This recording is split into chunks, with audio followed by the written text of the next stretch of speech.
Set Phasers, a highly illogical Star Trek podcast.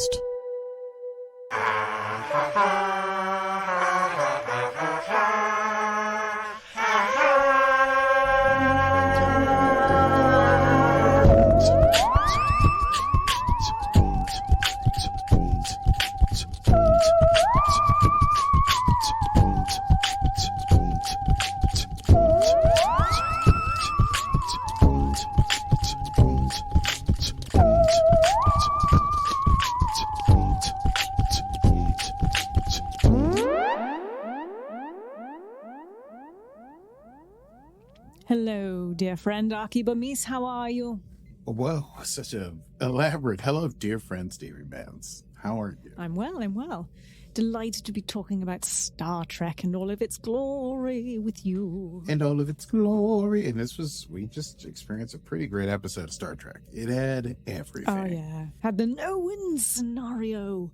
We got out of it, but are we out of it? Indeed. How out of it have we got? From the frying pan to the fire. Into the beautiful jellyfish birthing area. Beef, baby. All right. Okay. Well, hey there, listener. You're listening to Set Phasers, a highly illogical, if you couldn't tell already, Star Trek podcast. Today, we're talking about Season 3 of Picard, the final season. Season 3, Episode 4, entitled No-Win Scenario. Today's stardate, incidentally, is stardate 234311.4. And gosh, things are really heating up at long last here in wherever we are. Not the Delta Quadrant, we're just outside Federation space. Maybe we're still in the Alpha Quadrant. I don't know. Before we get into the show, though, we got to handle a little business. Yes. Are you missing Star Trek nerds from your life? Are you missing raps about dogs? Are you missing cooking shows? Well, my rap about my dog. Okay. Yeah, I know. Well, join us on Patreon, where we at Set Phasers will come together with you. We will be part of our community. We will make friends. We will break bread together, and generally just be good chums on Patreon. So please do join us. We have a Zoom hang, I think, next week on Sunday. The week after. The 25th of March. It's the last Sunday in March. That's what we're going for, prior to Easter and all that fun stuff. So join us, patreon.com/setphasers, where you can come and join and be friends with us on patreon.com/setphasers. Pew, pew, pew. Pew, pew, pew, pew, pew. Pew, pew, pew, pew, pew. You two, come on. You've done pew, pew, this. pew, pew. Pew, pew, pew, pew, pew, pew. Pew, pew. There we go. Okay, well, I guess with that, it's time to run it down. Yes. Yeah. It's time to run it down. Can you run it down for me? Talk about Picard now.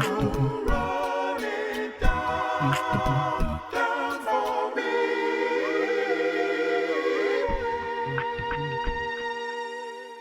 Star Trek Picard. Star Trek Picard. You know what? I am constantly caught unawares by that and also impressed, even though I know it's me and it's sort of solipsistic, that it switches to the TNG theme. Okay, let's talk about this episode entitled No-Win Scenario. A little micro Kobayashi Maru for this, the too many cooks? There's too many captains on this ship. There's too many captains, former captains, and soon-to-be captains, but they all have to find a way to work together, because remember, the end of the last episode, they were fighting the Shrike inside this nebula that maybe isn't a nebula, and then Riker wanted to run, and Picard wanted Riker to fight, and then they were at the moment of no return, and Riker decided to fight, but then the Shrike used their weird, wormhole anus technology to have what they fired fire on them. And then the ship was disabled and falling into the gravity well of this nebula. So this nebula has a gravity well. They're flying away. And the Shrike and Captain Vadic take off. But Riker's upset. He says, "You did this to us. Get off my bridge." Well, we begin episode 4 with a flashback. A flashback, the well to which we will return several times this episode. It's basically Picard 5 years ago on a different Frontier Day, because this is all supposed to be happening around Frontier Day, trying to eat some fish and chips, it seems like, in the 10 Forward bar in America, or wherever Guinan's bar is terrestrially. And he gets sort of surrounded by cadets who discover that he's there, and they pin him with questions. They're like, well, tell us about this thing, tell us about that thing. And then he basically says, what matters is if you really trust your crew and your team, then you're never completely out of options. You're never completely out of hope. And with that, we go back to the ship falling through the nebula, losing power. The engines are all screwed up. The life support is down. They're out of energy. What are they going to do? They only have so much power. Riker basically is on the bridge, and he decides they just got to pull off a life. They can either do life support, or they can try to do some sort of ship's maneuvering stuff. Basically, he puts everything into life support. They give them a few hours. Maybe they'll be saved. And he has all the crew gather in collected places and stop using any non-essential stuff. There's another one of those flashes from the nebula that kind of hits the ship and causes all the lights to go crazy. And so they have to lower the shields. Otherwise, that whole reaction is going to cause the ship to blow up. And so that's the whole scene. And then Riker actually goes to Picard. This is a weird reversal. And he just immediately says, he tells him what the deal is. And then he's like, you know what? You're right. We should have fought before. And he explains this whole weird. So now we get Riker's weird psychological thing, right? His like, he doesn't believe there's anything after death, basically. Yes, I think so. He says there's nothing after, and it caused him to be basically a drag, and Deanna could feel it. You could like feel that emotion. And so he thought he would get away from her so she wouldn't have to feel it. And basically he's like, so what I would suggest you do with the next 3 hours, get to know your son. Meanwhile, 7 of 9 still on the hunt for this. Are you going to... What? I mean, sometimes I say 7 or 9 and I see your eyebrows go and I go... She went like, well, to be fair, 7 does something really exciting in this episode, so we could use it then. We could use it then. Honestly. So anyway, 7 of 9, get excited. This whole show has got like kind of things are building. So still looking for that changeling we discovered was on board. Does find the room of the dead transport officer, finds his body, reports this to Riker. It's like, this guy's been dead since before Jack came on. So this changeling was in position before Jack was there, which is an interesting thing to think about. And this did make room. I know this is not necessarily the time for tinfoil, but remember that guy was watching Riker and Picard in the bar in the first episode? Yeah. Changeling? Oh, good call. I don't know. Anyway, Riker's like, okay, this could really blow things up. Even though we're all about to die and we only have 3 hours, he's like, I think staying in a non-official capacity could be better. So he basically gives 7, she gets to be like a Fenris Ranger on Titan. She's basically like, I'm going to hunt down a little. Anyway, I loved it. I wanted the whole episode to be 7 hunts down a criminal on the beleaguered decks of the USS Titan. So she's trying to track him down. Meanwhile, Beverly is doing what Beverly does, figuring out that the flashes are not random, starts counting them down. Picard takes an opportunity to talk to his son, Jack. And they go to the holodeck, which apparently runs on its own little battery, at least for the purpose of this episode. Otherwise, there could be a holodeck. Yeah, and in the history of Star Trek, I have never heard this explanation.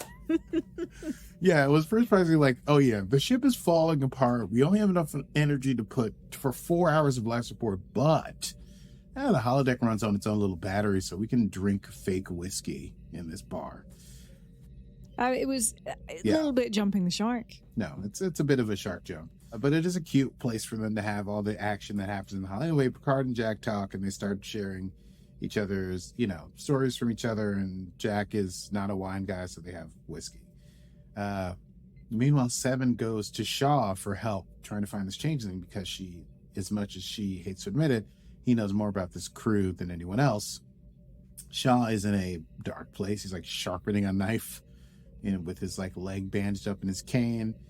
But he does learn about the changeling and then is able to help 7 sort of figure out how you would track down the changeling. And he tells her about the the little pot they have to go into because they can't keep their solid form. Beverly continues to, we get this like flashes of Beverly doing the countdown. Seven's looking for the pot. The Shrike. Ooh, this is a creepy part. So that's all happening on the ship. And I think there's a period where, anyway, no, because we'll do this in order, because we go to the Shrike and we see Captain Vadic contact their boss. By cutting off their hand in a well of something. Like cutting off their hand in a juicy well, and then a weird liquid bone meat thing comes up and speaks to her and says, you got to go back. You're all expendable. I want you to obtain and deliver the asset. So pursue, no matter what it does to your ship. And even if you have to get rid of your sweet Daystrom wormhole anus weapon. So one thing here. So you never watched Deep Space Nine. I did not. So you never really saw changelings. I was wondering if this is it. So when they did in Deep Space Nine, the changelings turned into like a gold soup. Looks like broth. Looks like a cute gelatin broth. It's not meat juice like we keep seeing in this. Okay, so we're saying these are like that meat thing was not a changeling? That freaked me out. I didn't realize. So then later, Seven was tracking down, is caught by the changeling and shoots the changeling, and then the changeling turns into juice, and the juice is all meat juice. Meat looks like weird liquid fat meat. So I'm guessing the changelings are this now, or these are different kinds of changelings. I don't know. Well, I don't know. It's much more. The other changelings like turned into like a clear liquid, and it was very clean and fine. This looks like whatever they turn into now smells terrible. Well, yes, but from what I've seen, the meat hand thing was not the changeling. The meat hand thing. Like when we saw the changelings die or change, it didn't look like the same thing to me. Didn't it? No. I thought when the changeling goes up into the circuitry, it looks sort of like liquid flesh. It looked like liquid flesh, but did you think that was what the blah thing was? The meat head?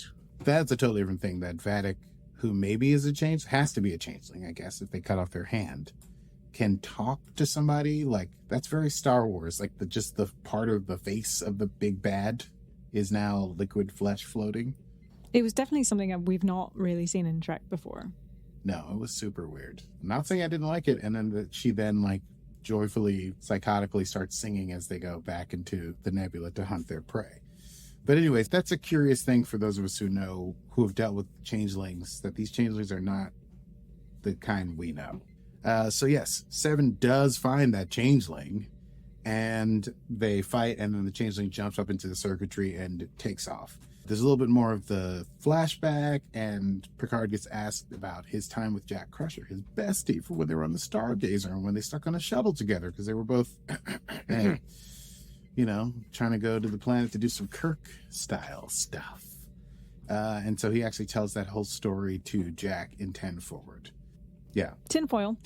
So there's a part in his story where he's like, yeah, we were basically just going to pick up women. Mm-hmm. Do you think there's a part of this story that's going to come out where he and Jack met Beverly at the same time? Ooh. And Picard went off and did something else and missed out on Beverly? What do you think? I mean, that would be heartbreaking. Possible. It's very possible. And then it brings back the story of like they were meant for each other. Yeah. Like the sort of paths that diverged and then I agree back. with you that they were very vague about what was going on there. I wonder, like, he didn't say everything else. He's very like, we were going to this, doing to that. And he's like, oh, we were going to see these two ladies on this planet or whatever. And then we had to go back. So then we borrowed a shuttle to go back. And then the shuttle got jacked up. So yeah, could be Beverly. But why was Beverly on Argelius 4? Well, I'm not saying that was Beverly, but I'm saying if those two are friends, that obviously if that was pre-Beverly and Jack. Oh, yeah. That makes total sense. Yeah. Yeah. They must have met Beverly at the same time. Mm-hmm. Anyway, he describes the experience of having to fly the shuttle back blind with no sensors, having to split the energy between the thrusters and the whatever else. And it took 10 hours, and they're afraid they'd never make it, and they have to inch out, and they have to do it. As this is happening, we finally get the backstory for Shaw. Dun, dun, dun. Oh, really? Well, to me. Okay.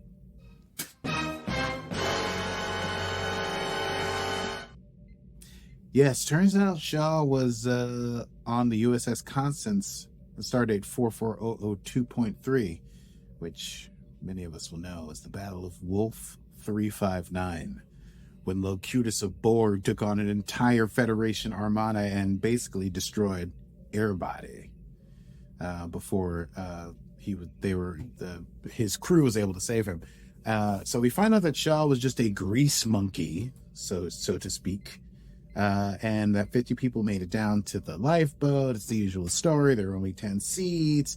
They didn't fight over the seats. They waited for orders because they were Starfleet.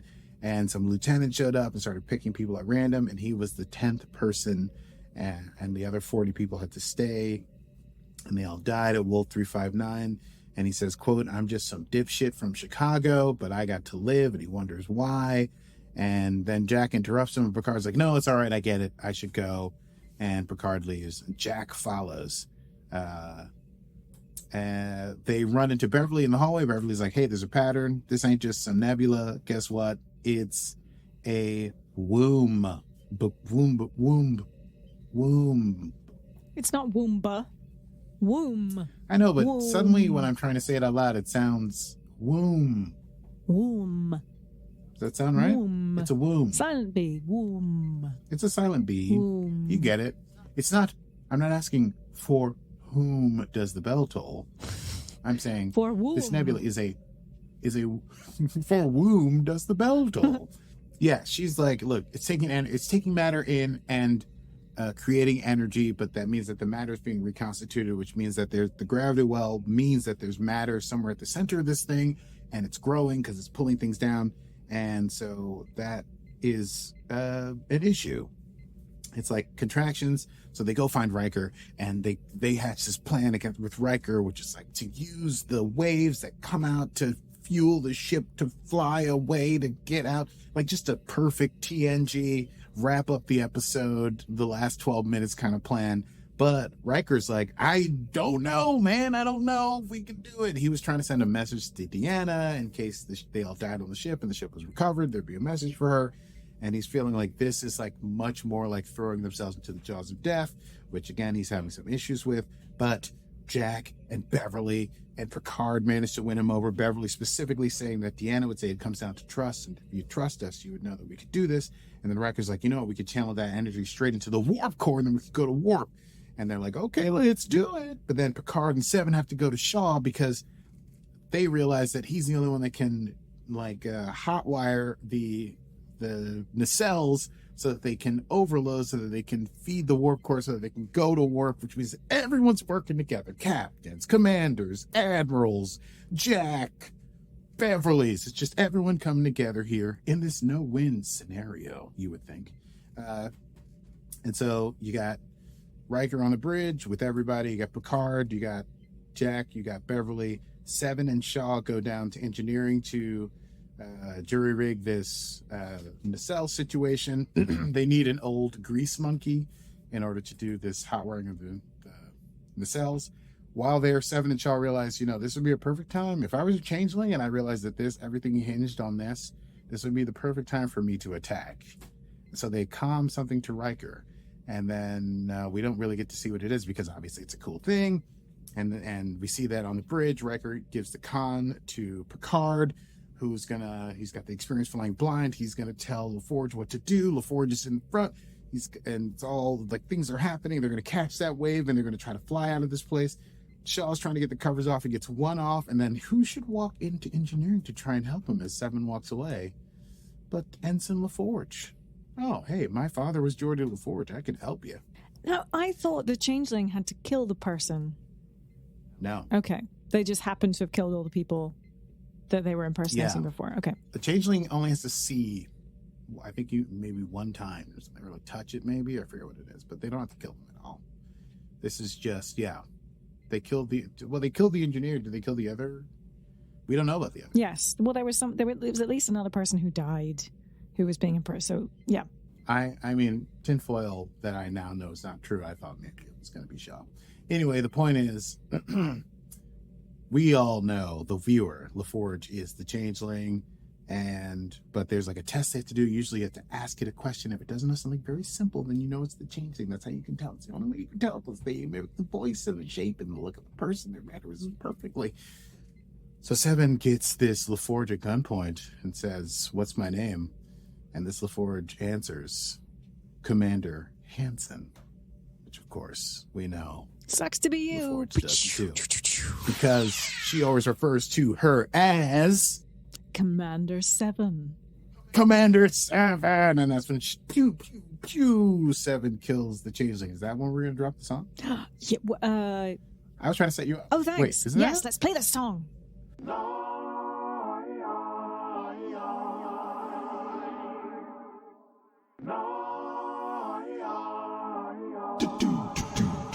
She's 7 of 9.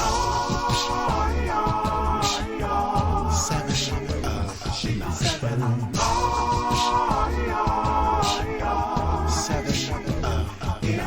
of 9. It's 7 of 9. It's 7 of 9. That's how I always feel. Why are Like you I must have panting? been at the That's end of like that. creepy. Like I had just done like a figure skating routine of just waiting for the challenges. Yes, but when it's just audio, it's going to sound weird. You're right. Touche. I am so sorry. My apologies. So 7 takes out this changeling, bada bing, bada boom. Shaw gets the covers off the second nacelle. They get hit by the wave. They're navigating through the asteroids. There are some asteroids coming up right in front, so Picard has Jack call out the position so that he can call out the maneuvers to LaForce, do it all going blind. Thrusters get to 98%. Thrusters get to 98%. That's not enough, even though the wave is finished. So Riker makes the bold move of deciding to transfer all power from life support into the thrusters to get it up to hopefully 100%. They're in the wave. If they get hit, boom, power comes back. They've got what they need. Picard tells LaForge to gun it. She says they can hit warp in 90 seconds. The nebula is changing internally, and then they see the Shrike dead ahead. And Vadic recites some crazy Wrath of Khan style poetry as she sees her prey at her sights. But Riker's now got his groove back. So as they're flying forward with momentum, he has them use the tractor beam to grab the asteroids they just flew past and fling them ballistically at the Shrike, which knocks the Shrike into a serious free fall of its own. And then Vadic is like, I can't. They're like, everything's screwed up and it's going to take an hour to fix. Maybe they fall to their death, or maybe they are too hardy to die. They are, after all, quasi-changelings. The nebula breaks up. The ship is pushed out. The Shrike is in the rear view. We get to see a beautiful space jellyfish just as everyone arrives to the bridge. So you got everyone, including cranky old dipshit from Chicago. Another great line. So good. Another great line for Captain Shaw. Yeah. Gets there and to seek out new life, Beverly says. And then Riker says, I think we should boldly get the hell out of here. And they go to war. And then just a final little epilogue. We get our final flashback, and we see that when Picard was holding court while his haddock, right, got cold, he was questioned by a stranger at the bar with a hat low over their eyes, some British boy, some young man who said, what about a real family? And Picard answered, young man, Starfleet has been the only family I ever needed. Turns out that young man was Jack Crusher.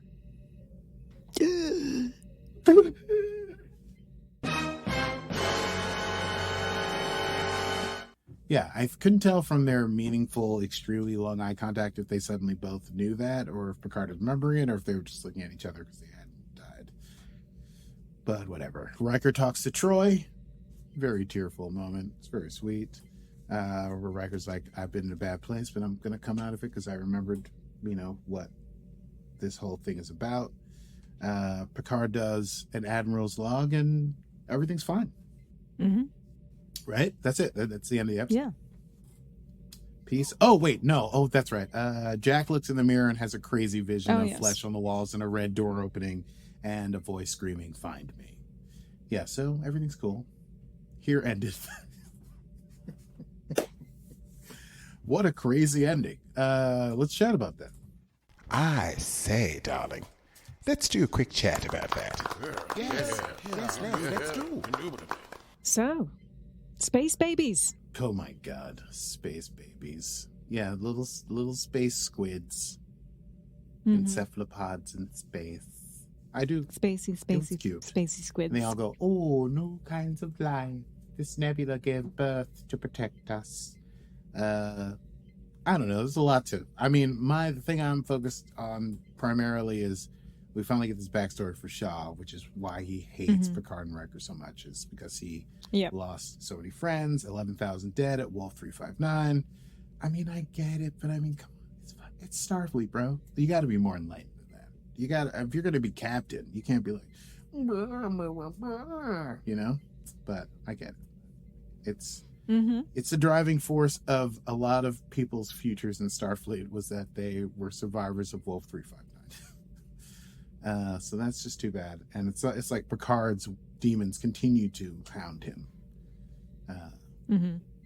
You would think people would be like, well, you know, he was taken over by. But the Borg. I wonder, tinfoil time, does this mean we're going to see a Borg queen? Don't know. We've got Borgatti out there somewhere. We do, but I don't think Alison Cole will reprise her role, and we know that the Borg Queen sadly has passed. It's true. So, I mean, I would imagine not. Yeah. All right. I mean, fair enough. How many Borg Queens have been played? We've had four if you count Queens? Alison Cole. Yeah. Well, not counting them anyway. But yes. So I don't know. I wouldn't bet on that one. All right. Listen, tinfoil's a safe space where anything can happen. Lorca could show up. Okay. Lorca is never showing up. Lorca could show up, Stevie. Don't crush my dreams. Okay. I've been crushing your dreams since 2021. it's true. Stop with this Lorca business. I mean, what else to say about this episode? I'm creeped out about the changelings, and I'm wondering if that's like a change, like how they change how Klingons look, or if this is a different kind of changeling that's kind of somehow grosser than the changelings. Time will tell. Here's the thing about changelings: when they are in their natural state, they're not humanoid. They hang out in a big lake of changeling juice. But it's not. That's what I'm saying. It's not the weird changeling juice from this episode of Picard. It looks like a mead or something. It looks like a honey. It looks like honey. So then they all like, ooh, I'm joining the Great Lake, and they go swirl together in the big honey pool, and that's how they live, unless they decide they want to go out. That sounds like a very unhygienic bath. Well, but they're made of. The point is, no one wants to hang out in a big pool of pink meat. What did they call the stuff? Remember when McDonald's was in trouble a couple of years ago for what they made their McNuggets out of? I think it was called pink slime. I know what you're talking about. Anyway, that's what these changes look like to me. Pink slime. That's it. I don't know. Jack, something's going on with Jack's head. Oh, why is Jack the asset? What is the asset that's about Jack? Is he carrying something? Like maybe he's been injected with something and he's like a host? I don't know. Did he mind meld with somebody? It's like a weird for him to be like seeing the weird veins on the wall and the red door. Seems very red, makes me think Vulcan, but that's my own bias because of Vulcan itself. But I don't know. It's not something it's not something Beverly seems to know. This seems to be a secret. Shall we go to Easter eggs? Yeah, let's go to Easter eggs.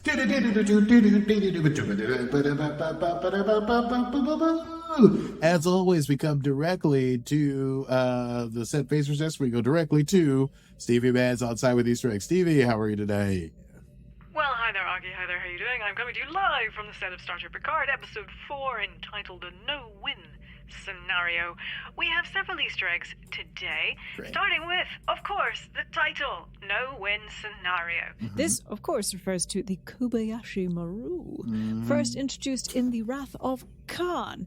Interestingly, this is the third episode of a new Star Trek series to reference this in an episode titled In the Past 2 Years. Ooh. Fun fact. You need to record that, please. I will. In Discovery season 4, the premiere was in fact called Kobayashi Maru, while the 6th episode of Prodigy in early 2022 was called Kobayashi. So not super recent, but still. Interesting. We're going with that. Okay. Now, when we went into 10 forward, there's a plethora of Easter eggs just dotted around for us to find, you eagle-eyed beads. Introduced in season 2, this version of 10 forward it's brimming with Easter eggs. So we see a model of the Enterprise C. We see a photo of Picard and Guinan from Generations. A photo of an Andorian in an original series uniform. A publicity still of Whoopi as Guinan from The Next Generation, actually. And a sign for Frontier Day. And this could indicate that the celebration might occur every 5 years, that it's not annual. Right. So, that's what makes it a bit more special. We celebrate it every 5 years. Who knows? Metalis 4, we had another little joke from Metalis. Jack tells Jean-Luc a story about Metalis 4, which he says was a real dump. This is one of the many references to showrunner Terry Metalis throughout the series, and of course Metalis Prime is the crime-ridden planet, which we joked about for the first 3 episodes. Now, did you spot Odo? No, I didn't see Odo. Where's Odo? Odo, so Shaw gives 7 the lowdown on the limits of the shapeshifters, and on the pad Shaw hands 7 we see a changeling report, which also shows a picture of Obo, Rene... Auberjois. Thank you. From Deep Space Nine. Oh, I was like Auberjois. Auberjois. Oh, now I can't do Auberjois. Yep. René. I can only do it the one time. René. Yeah. Did you ever watch Allo Allo? No. It's a British show from, I'm going to say it's the 1970s, and it's about It's bizarre to make it sound like a sitcom. It's really hard to explain. So it's about it's set in France during the Second World War, and it's about the sort of French resistance. Oh my God. Yeah, I know, and I think it's with French, and obviously it's all these British people doing it with the French accent, and it's René, oui, René, and then you've got the German people. It's like it's fine. Sure. Yeah, it's just British people doing French and German accents. It's very fun, but to make a sitcom out of it is from a German and French resistance thing. It's bonkers. But yes, whenever I hear René, I'm like René. Looks like I'll be looking up. Oh, please do. He was a cafe owner, and they were always trying to smuggle. I think it was a painting of the Mona Lisa with the big boobies or something. Yeah, I know. It's whatever. And, I think because the Nazis were stealing art. Yes. I don't know. Anyway, space babies at Farpoint. Oh, yes. You mentioned Far. I didn't. Yeah, you're right. Yes, Dr. Crusher determines the nebula is full of space-dwelling alien life forms. She points out that this is not the first time they've encountered creatures like this, and Picard says, Farpoint! Referencing the giant space jellyfish in the very first episode of The Next Generation Encounter at Farpoint. Yes. So that was quite fun. And I just love that he went, Farpoint! Yeah, he just goes, Farpoint! Farpoint! Admiral's log. Now, Jean-Luc closes the episode, as we know, with a voiceover, his Admiral's log. This is the first time he's done it in the entirety of Picard's series. We've heard a log-style voiceover from Patrick Stewart since, I think it was the last one was in Nemesis, and the episode concludes with a tease about deeper mysteries concerning Jack Crusher. But for now, the first 4 episodes of the season feel very much like a conclusion of one long, action-packed Next Generation, which I am loving. It just feels like a movie of a Next Generation episode. It just continues. It's like 10 movies. I love it. So that's everything here from the Easter egg deck here at Star Trek Picard Season 3, Episode 4. It's back to you in the studio. Thank you very much. And I like that we have decks now. It makes me feel like we're on a ship. If you listen to the episode, we have the bridge hum. So that's right. If you're listening to this, you had that experience. And by the way, do it on headphones. You gotta immerse yourself, which makes me think maybe I should do more of a Stevie. tell us what the Easter eggs are. That was my shatter. It's not good. That's pretty good. Shall we? It's not. Shall we move on to quotable moments, please? Put me out of my misery. Do quotable moments. What do you have? Oh, it starts with that's a beautiful quote right in the beginning. There will be a time when you will need to remember, no matter how bleak or unwinnable a situation, as long as you and your crew remain steadfast in your dedication one to another, you are never, ever without hope. Meaningful.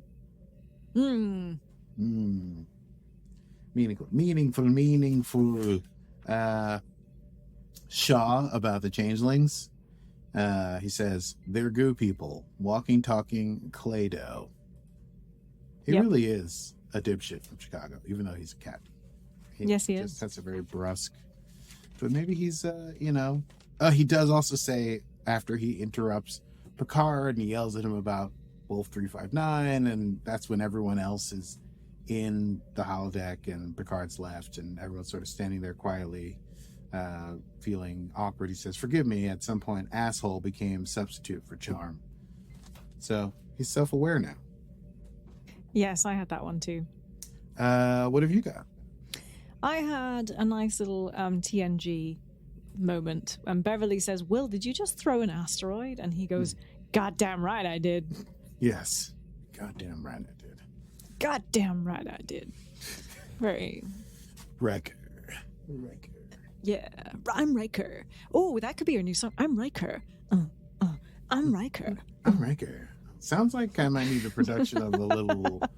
I recently heard this dog rap. That's pretty much the right kind of production I might need for the Riker song. Oh, do you want to hear? We can play the dog rap if you like. I think we should save that for the end. What end? I don't know. Where do we put in this dog rap? We have to. Let me do one more quote. All right. Jack saying, when Jack is like, here's how we're going to do this plan, he says, we match the speed of the wave, use the energy drawn from it, and Bob's your uncle, Fanny's your aunt. We hightail it out of the nebula, away from the gravity well, away from the ship out there, and away from our new friends, the space babies. I like it. Very good. Oh, we got to give props to Vatic. Chase fast enough, hunt well enough, open your jaw wide enough, and eventually the prey runs right into the mouth of the beast. Right before her ship gets hit with the aforementioned asteroid. Asteroid. Oh, I thought, never mind. Okay, fine. What? So it was a joke, like, get kicked in the ass. Okay. Asteroid. Listen, I thought it was an ass joke. I don't typically make such crude jokes. As you may know, I am... above all that. I'm above all that. Mm-hmm. I'm above all that. I don't improve. Okay, well, are we going to go to next time or are we going to go to dog rap? Well, we could go to dog rap if you want. Or should we keep it for a... No, let's go to dog rap. All right, so last week, if you listened to the episode, I told Akie, for some particular reason, I don't really know how this came up, that I had created a little rap for my dog, and it was purely just for funsies. And I said I was going to sing it for him, and we've got to do it during the episode. Now, between then and now, I've had a bit of time on my hands, and I thought, I'll just make a little rap out of it. So here it is. This is I'm calling it Frankie's Rap. Step. That's great.